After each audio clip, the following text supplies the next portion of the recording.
anak-anak, selamat pagi. Bertemu lagi nih dengan Ibu Mita. Bagaimana kabarnya hari ini? Sehat? Sehat ya? Alhamdulillah. Siap belajar? Siap, Bu. Bagus. Nah, kalau begitu, coba kalian persiapkan alat tulis dan buku tema 8-nya ya. Sudah? Bagus.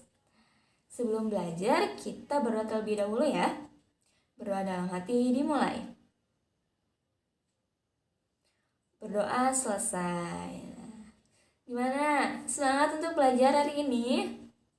Harus ya, meskipun belajar di rumah dan tidak bertemu dengan ibu dan kawan-kawan, anak-anak harus semangat untuk belajar. Oke, untuk pertemuan minggu sebelumnya nih, kita sudah belajar apa? Iya betul, belajar gaya dan gerak. Anak-anak juga sudah melakukan percobaan mendorong dan juga menarik meja. Nah, ketika kalian mendorong atau menarik meja nih, kira-kira apa yang akan terjadi pada meja tersebut? Betul, meja tersebut akan bergerak, Bu. Iya, meja yang pada awalnya dalam keadaan diam, ketika kita dorong ataupun kita tarik, maka meja tersebut akan bergerak. Nah, jadi apa hubungannya antara gaya dan gerak?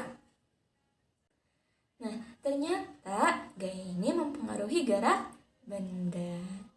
Nah, jadi anak-anak, hari ini kita akan belajar tema 8, subtema 2, pembelajaran 1 mengenai apa, Bu?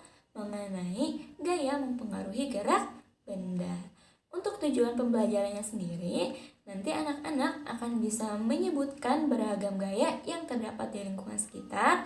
Lalu kedua, nanti anak-anak akan bisa menuliskan contoh-contoh peristiwa gaya mempengaruhi gerak benda. Paham ya?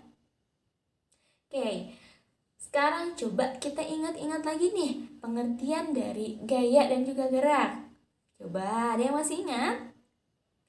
Oke, nah, gaya dapat diartikan sebagai tarikan atau dorongan yang dapat mempengaruhi keadaan suatu benda. Lalu untuk gerak, nah, gerak adalah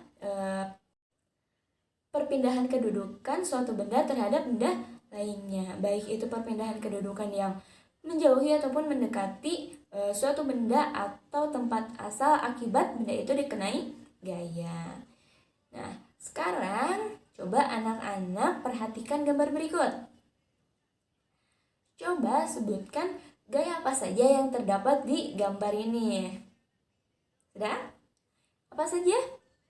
Iya, ada gaya tarik dan ada gaya dorong. Nah, gambar ini terdapat dua orang petugas kebersihan yang sedang menarik dan mendorong gerobak yang sama.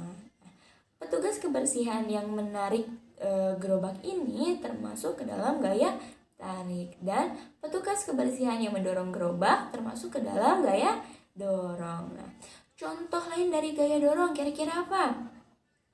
Mendorong mobil, ada mendorong lemari, dan mendorong benda-benda yang lain. Lalu coba contoh dari gaya tarik apa? Menarik ayunan, menarik kursi, dan menarik benda-benda yang lain. Nah, seperti yang kita ketahui bahwa tadi gaya mempengaruhi gerak benda. Nah, terdapat 4 macam gaya mempengaruhi gerak benda. Yang pertama, gaya dapat mempengaruhi benda diam menjadi bergerak. Yang kedua, gaya dapat mempengaruhi benda bergerak menjadi diam.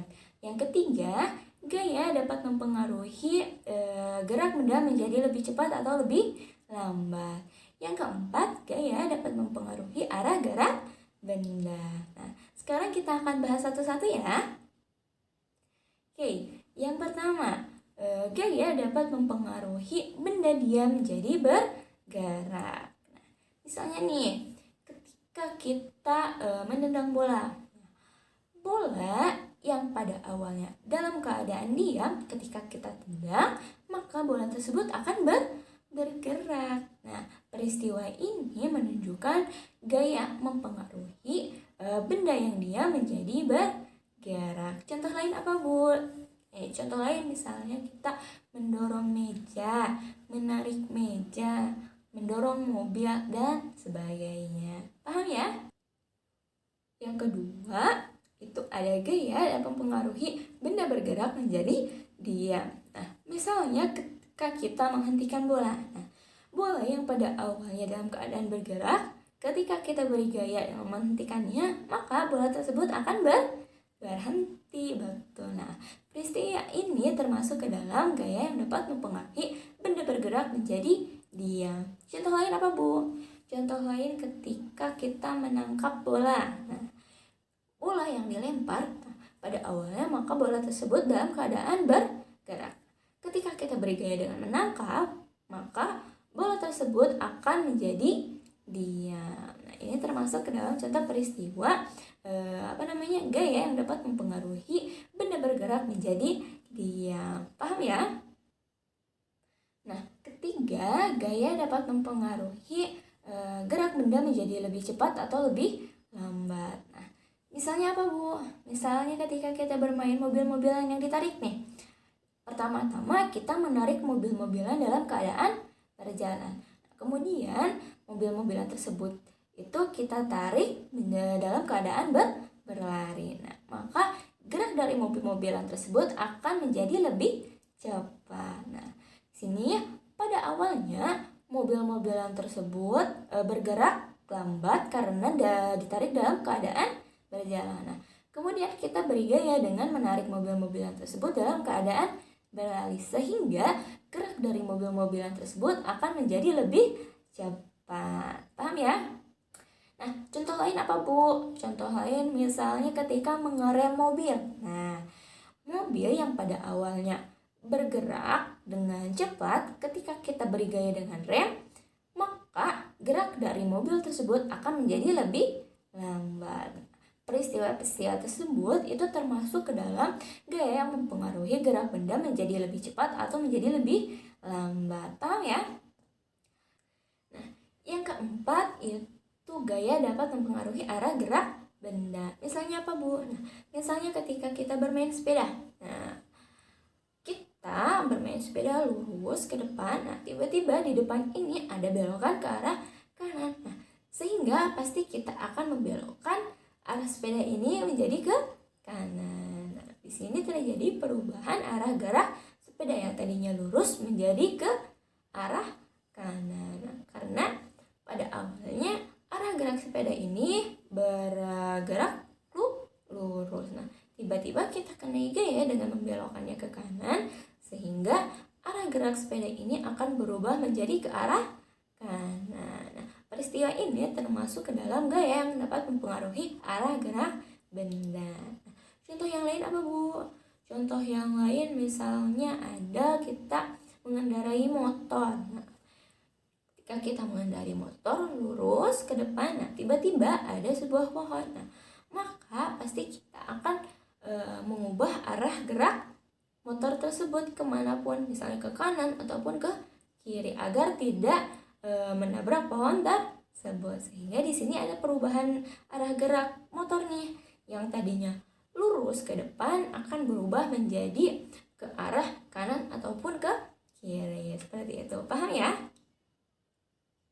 Oke, bagus. Jika sudah paham, Ibu akan memberikan tugas di WhatsApp. Nah, nanti kalian kerjakan tugas tersebut di buku tulis dengan baik ya. Siap? Bagus. Nah, mungkin cukup sekian pembelajaran kita hari ini. Nah, Ibu harapkan semoga materi yang Ibu sampaikan dapat dipahami dengan mudah dan dapat bermanfaat bagi kalian.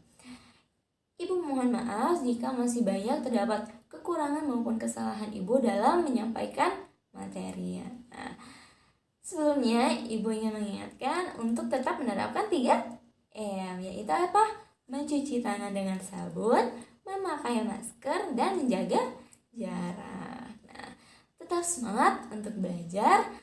Ibu tutup. Wassalamualaikum warahmatullahi wabarakatuh. Dadah, sampai jumpa.